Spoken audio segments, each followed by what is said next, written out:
اللهم إني أعوذ بك من البرص والجنون والجذام وسيء الأسقام.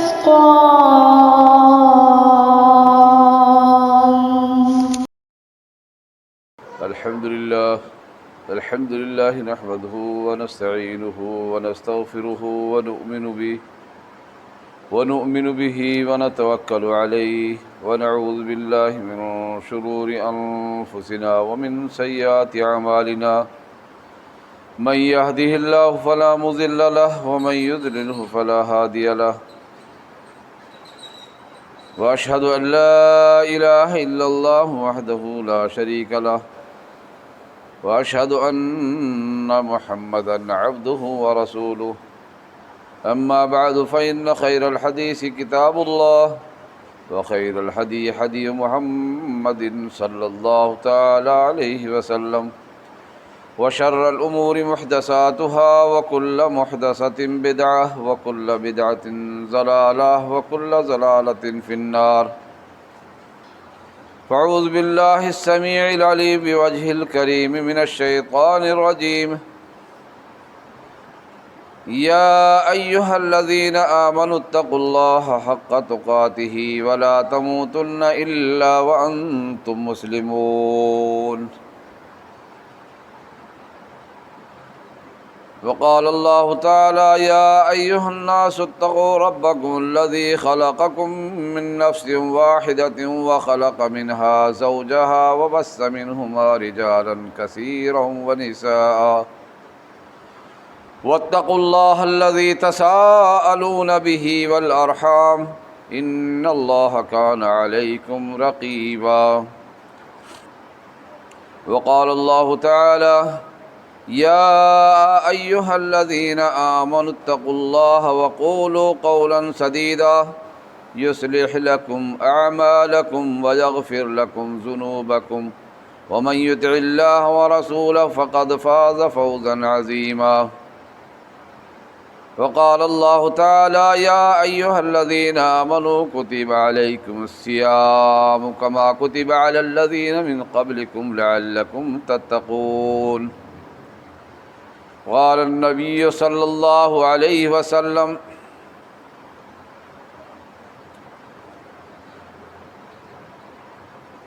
الصيام جنة.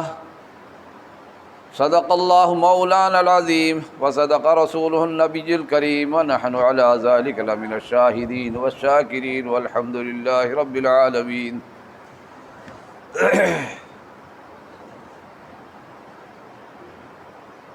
محترم حضرات، بزرگوں، نوجوان دوستوں، دینی و ملی بھائیوں، اللہ رب العزت کا احسان اور کرم ہوا کہ اس نے رمضان المبارک کے باسعادت مہینے کی ہمیں رمضان کے روزے کی توفیق عطا فرمائی اور اس رمضان کو ہمارے لیے نازل فرمایا.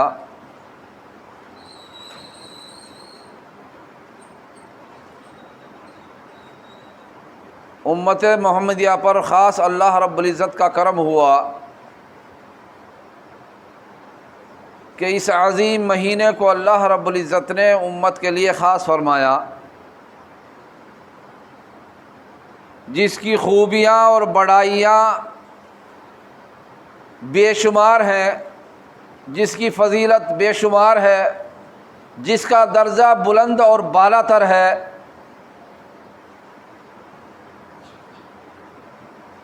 جو امت مسلمہ کے لیے بہت بڑی نعمت ہے.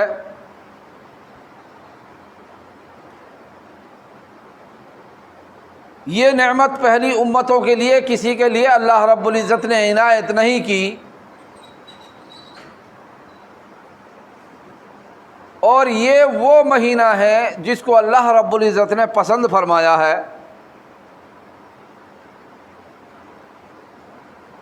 جیسا کہ قرآن کریم میں فرمایا، اے وہ لوگو جو ایمان لائے ہو، یعنی رمضان کا تعلق ایک مسلمان اور مومن سے ہے، ایک متقی اور پرہیزگار سے ہے، ایک اللہ والے سے ہے۔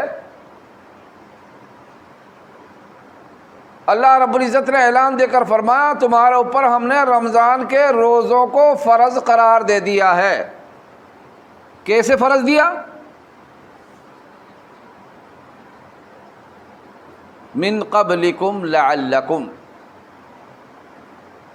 جیسا کہ تم سے پہلے بھی ہم نے اور قوموں پر یہ روزے فرض کیے تھے، لیکن ان قوموں نے اللہ رب العزت کے قوانین کی، اللہ رب العزت کے احکام کی پابندی نہیں کی۔ چنانچہ ہر انبیاء کی قوم کو اٹھاؤ آپ عذاب سے دوچار ہوئی، اللہ کی پکڑ نے ان کو آ پکڑا اور ان کو ہلاک کر دیا گیا۔ کیسے ہلاک کیا گیا؟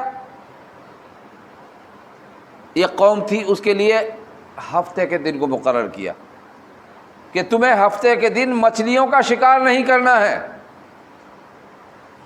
تمہیں اتوار کے دن یہ شکار نہیں کرنا ہے۔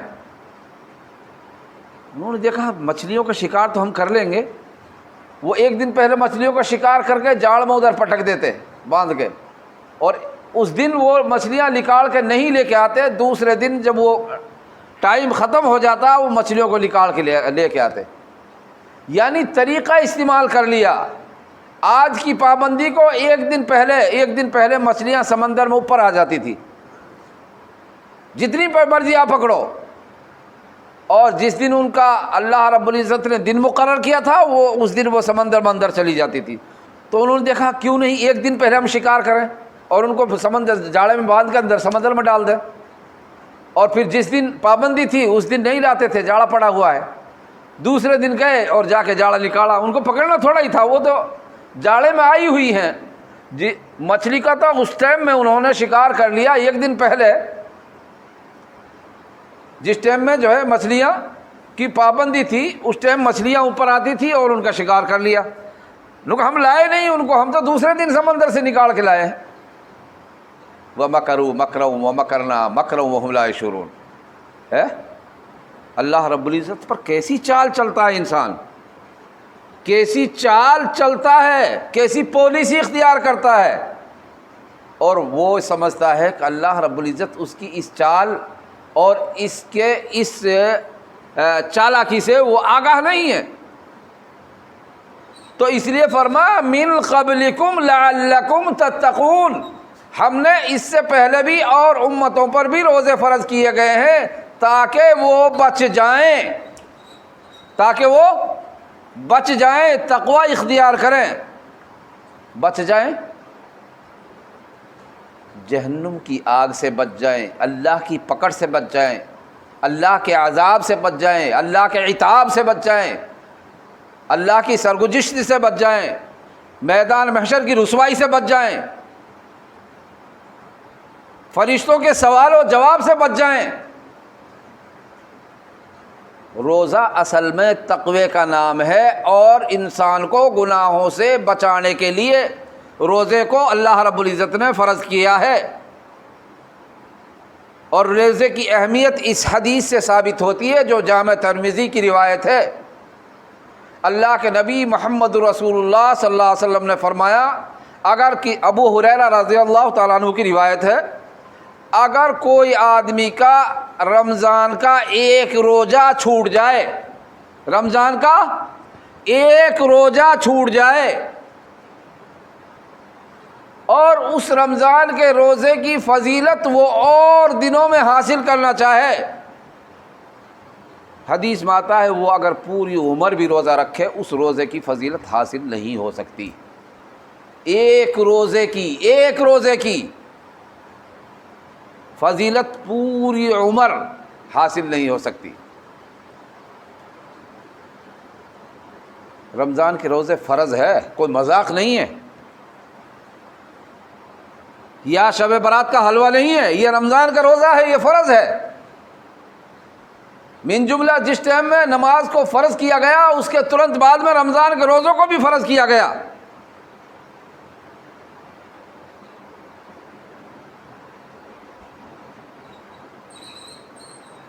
تو اللہ رب العزت فرماتے ہیں من قبلکم لعلکم تتقون، تم سے پہلے بھی ہم نے روزے فرض کیے گئے تھے اور تم پر بھی روزے فرض کیے ہیں تاکہ تم تقوی اختیار کرو۔ تقوی کس چیز کا نام ہے؟ تقوی کس چیز کو کہتے ہیں؟ تقوی اصل میں رمضان کی حالت میں تمام بری چیزیں، جتنی بھی برائیاں ہیں، سب سے بچ بچ کر نکلنے کا نام تقوی ہے۔ اور روزے کا معنی کیا ہے؟ روزے کا معنی ہے روکنا، رک جانا۔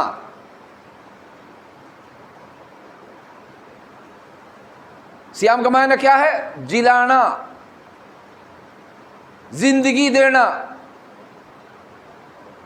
روزہ اللہ رب العزت نے اس روزے کو انسان کے لیے خاص نوعیت کے ساتھ میں فرض کیا ہے۔ 11 مہینہ تک انسان کھاتا رہتا ہے، اس کے جسم صحت کے لحاظ سے بہت نقصانات ہیں۔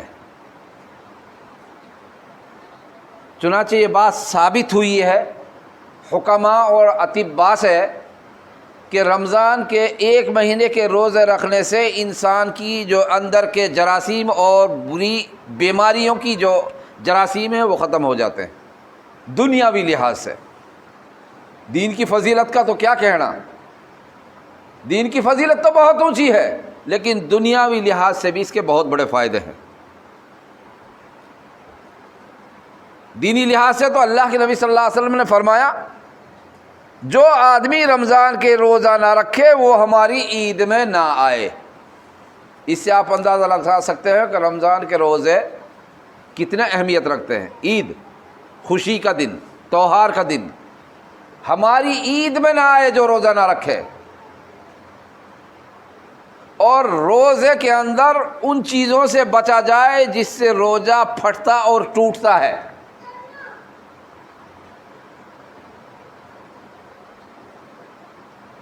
دو عورتوں کو دیکھا اللہ کے نبی صلی اللہ علیہ وسلم نے غیبت کر رہی ہیں رمضان کی حالت میں۔ آپ نے ان کو ٹوکا، وہ کہنے لگا اللہ کے نبی ہم تو کچھ نہیں کر رہے تھے۔ فرمایا تم نے روزے کی حالت میں اپنے روزے کو توڑا ہے اور مردار بھائی کا گوشت کھایا ہے۔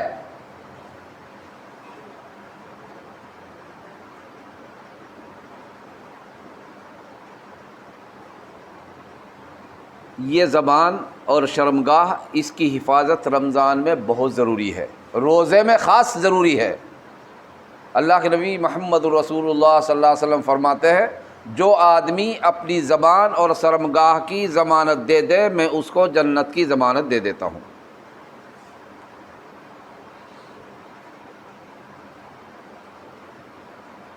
تقوی کس چیز کا نام ہے؟ تقوی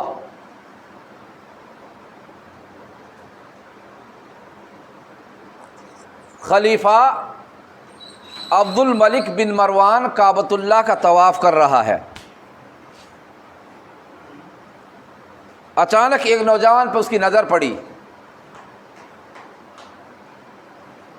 چہرہ اس کا پرجلال ہے، باروب چہرہ ہے، لیکن جب اس کے لباس کی طرف دیکھتے ہیں تو وہ بالکل خستہ اور بوسیدہ ہے، پھٹا ہوا ہے۔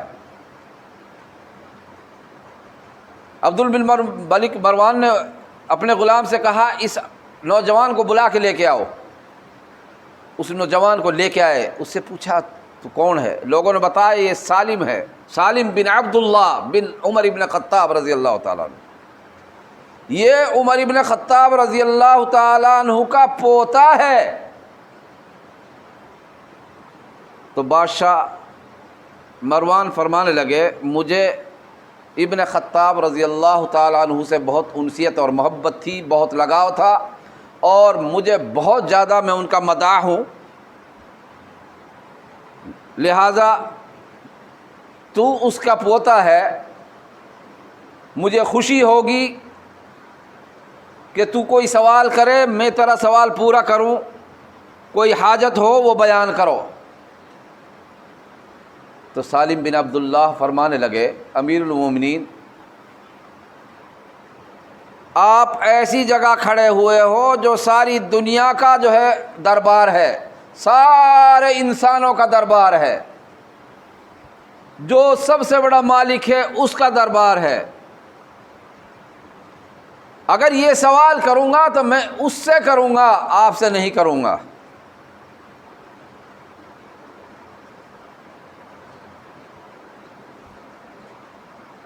طواف کعبہ ختم ہوا، جب وہ باہر نکلے تو پھر خلیفہ نے ان کو ایک غلام بھیج کر بلوایا۔ نوجوان چلے آئے، آ کر جو ہے سلام کیا۔ اے نوجوان، ادھر تو کعبۃ اللہ تھا، اللہ کا گھر ادھر سامنے تھا، اب کعبۃ اللہ میں آپ موجود نہیں ہو، لہذا اپنی کچھ حاجت بیان کرو جس کو میں پورا کروں۔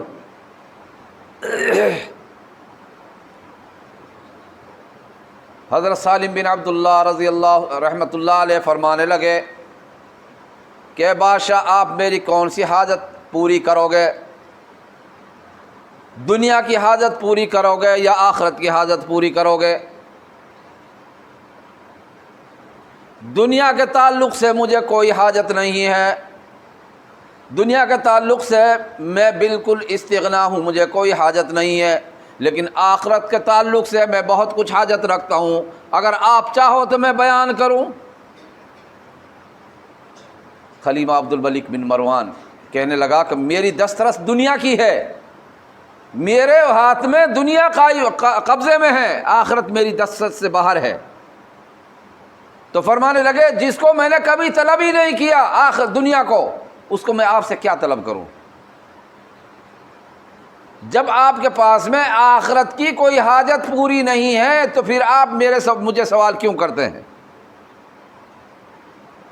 اے بادشاہ، یہ دنیا کی زندگی چند دن کی ہے، اصل دسترس اور کامیابی آخرت کی ہے، لہذا میں آخرت کے تعلق سے پریشان ہوں، اگر آخرت کی کوئی میری گزارش پوری کی جائے تو میں بیان کروں۔ بادشاہ عاجز اور ناتمام ہوا اور وہ خاموش ہو کر واپس چل دیے۔ اور اس طرح ایک نوجوان نے ایک جلیل القدر بادشاہ کو ایک بہت انتہا سبق دیا۔ تو اصل چیز یہ نہیں ہے کہ ہم روزہ رکھ لیتے ہیں بھوکے مر جاتے ہیں، اصل چیز ہے روزے کو بچا کر شام تک لے جانا۔ جن چیزوں سے روزہ ٹوٹتا ہے، جن چیزوں سے روزہ پھٹ جاتا ہے، ان چیزوں سے روزے کو بچا کے لے کے جانا۔ اور اگر ان چیزوں سے انسان نے، ایک مسلمان نے روزے کو نہیں بچایا تو اس کے حصے میں سوائے بھوکے اور پیاسے مرنے کے کچھ حاصل نہیں ہوا۔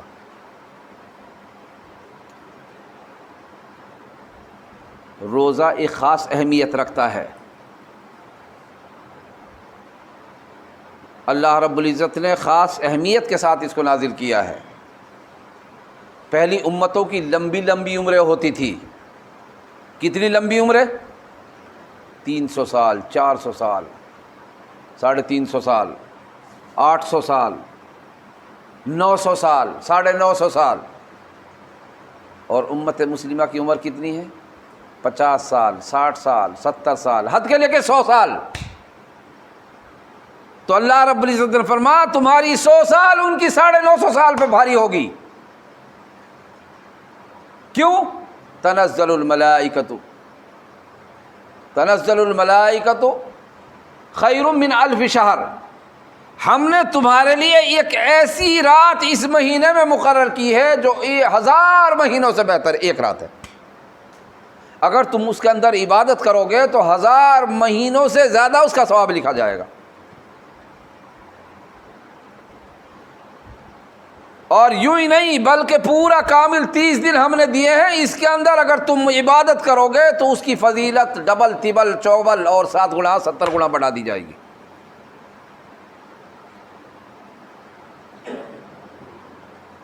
حدیث میں اللہ کے نبی صلی اللہ علیہ وسلم فرماتے ہیں اس مہینے میں نوافل نماز ادا کرنا گویا آپ نے غیر مہینے میں فرض ادا کیا، فرض ادا کیا، اتنی اہمیت ہے۔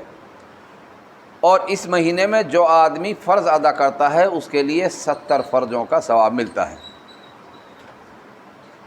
کیسے ملتا ہے؟ آئیے قرآن کریم فرماتا ہے من جاء بالحسنۃ فلہ عشر امثالھا، جو نیکی کی طرف آیا اللہ رب العزت نے اس کو 10 گنا بڑھا دیا،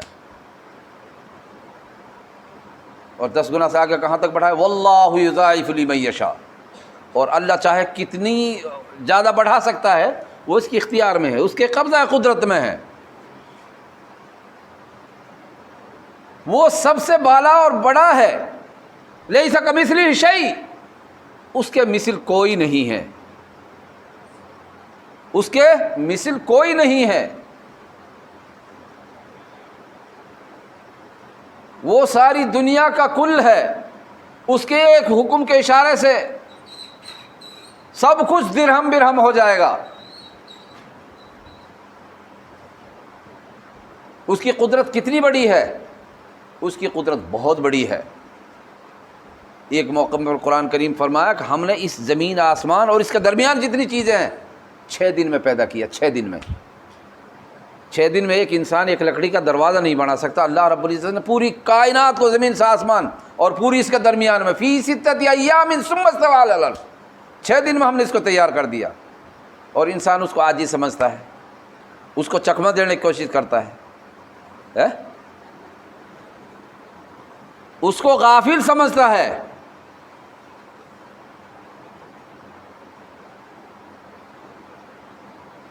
اور تنہائی میں بیٹھ کر گناہ کر لیتا ہے، تنہائی میں بیٹھ کے کھانا کھا رہا ہے، تنہائی میں بیٹھ کے لوگوں سے چھپ کر، لوگوں سے تو حقیقت میں چھپ رہا ہے لیکن اللہ رب العزت سے چھپنے والی چیز نہیں ہے۔ جیسا قرآن کریم میں فرمایا، اللہ کے نبی صلی اللہ علیہ وسلم سے صحابیوں نے سوال کیا، اے اللہ کے نبی اگر اللہ رب العزت دور ہو تو ہم منادی دیں، آواز لگائیں،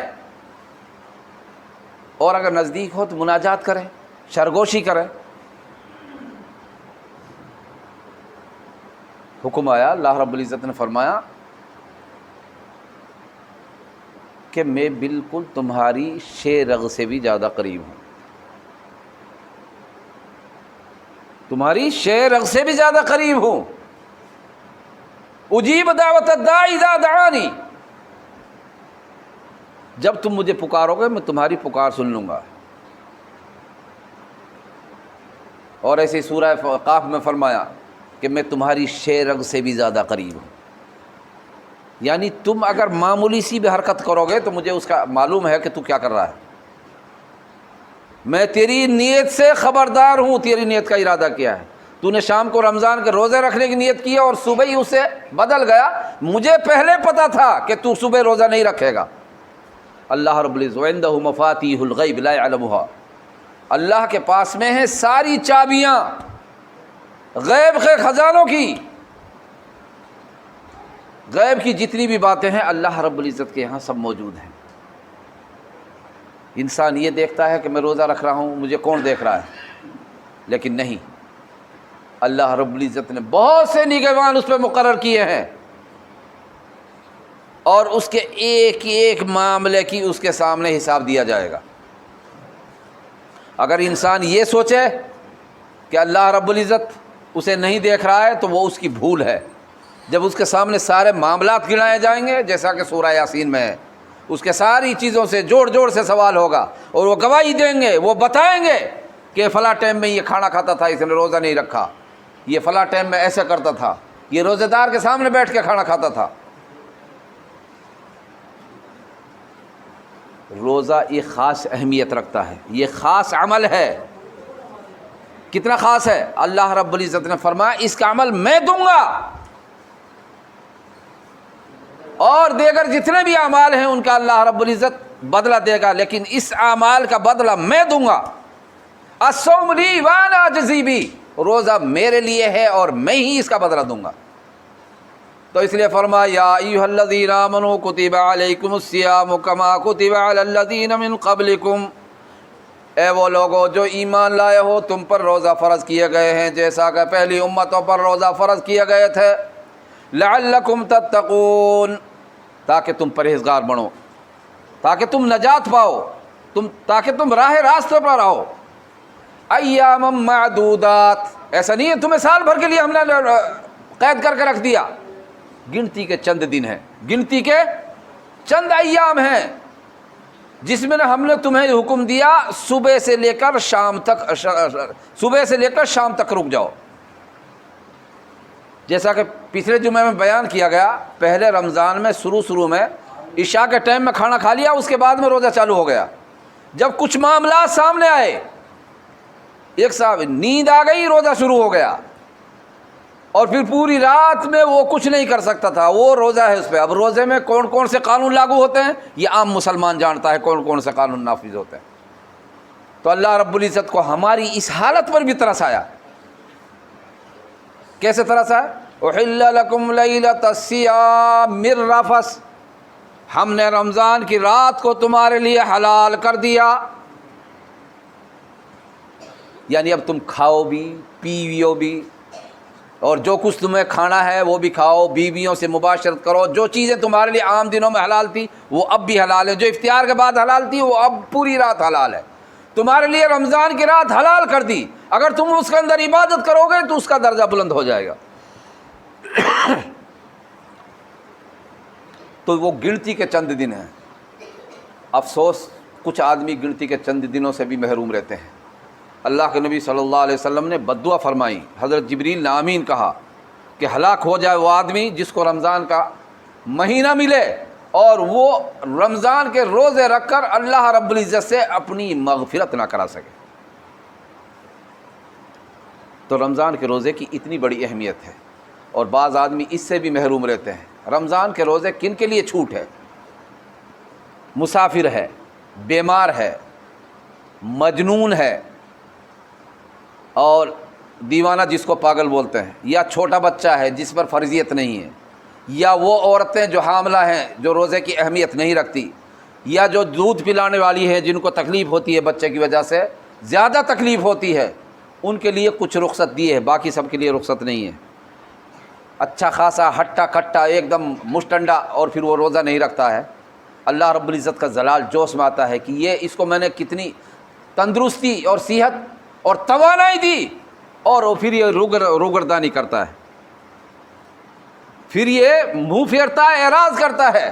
اس سے سوال نہیں ہوگا، سوال ہوگا، سوال تو کیا جائے گا، وَمَن نُعَمِّرْهُ نُنَكِّسْهُ فِي الْخَلْقِ أَفَلَا يَعْقِلُونَ، ہم نے تمہیں عمر دی، کہاں خرچ کی، کیسے خرچ کی، کیوں خرچ کی، میری رضا کے مطابق خرچ کی یا الگ کی، یا تو اپنی مرضی کی زندگی گزارتا رہا۔ اگر دنیا میں سنبھل جائے گا تو کامیاب ہو جائے گا، اور آخرت میں اگر وہ سنبھل پایا تو ہلاک اور برباد ہو جائے گا۔ وہ کیسے ہوگا؟ قرآن کریم میں سورہ سجدہ فرمایا، وَلَوْ تَرَىٰ إِذِ الْمُجْرِمُونَ نَاكِسُو رُءُوسِهِمْ عِندَ رَبِّهِمْ رَبَّنَا أَبْصَرْنَا وَسَمِعْنَا فَارْجِعْنَا نَعْمَلْ صَالِحًا۔ اللہ رب العزت کے سامنے ملزمین، مجرمین، شرکش لوگ، بے روزگار، بے نمازی لائن میں کھڑے ہوئے ہوں گے اور سر جھکائے ہوئے ہوں گے، اور کیا کہیں گے؟ یا اللہ ہم نے دیکھ بھی لیا، ہم نے سن بھی لیا، ہم نے دیکھ بھی لیا اور سن بھی لیا، اللہ دوبارہ ہمیں دنیا میں لوٹا دے۔ نعمل صالحا، ہم اچھے اعمال کریں گے، اور اس بار ہم غلطی نہیں کریں گے، ہم یقین کرنے والے ہیں۔ لیکن ایسا نہیں ہوگا، وہاں سالوں سال روتے رہو گے تو آپ کا وہ پچھتانا کوئی کام نہیں آئے گا، اور اگر یہاں تھوڑی سی محنت کر لی تو بیڑا پار ہو جائے گا۔ اللہ رب العزت نے عمل کرنے کی توفیق نصیب فرمائے۔ وما علینا الا البلاغ۔ بسم اللہ الرحمن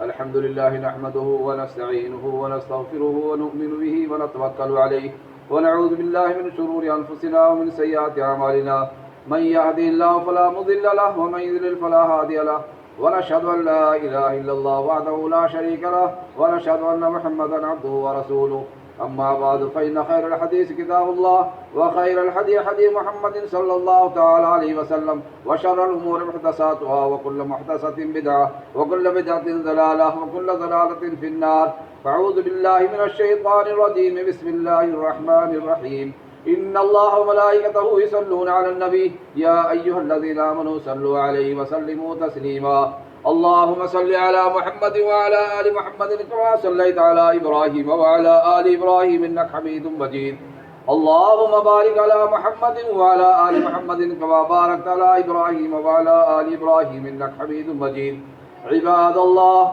رحمكم الله إن الله يأمر بالعدل والإحسان وإيتاء ذي القربى وينهى عن الفحشاء والمنكر والبغي يعظكم لعلكم تذكرون ولذكر الله تعالى أعلى وأولى وأجل وأجل وأتم وأهم وأعظم وأكبر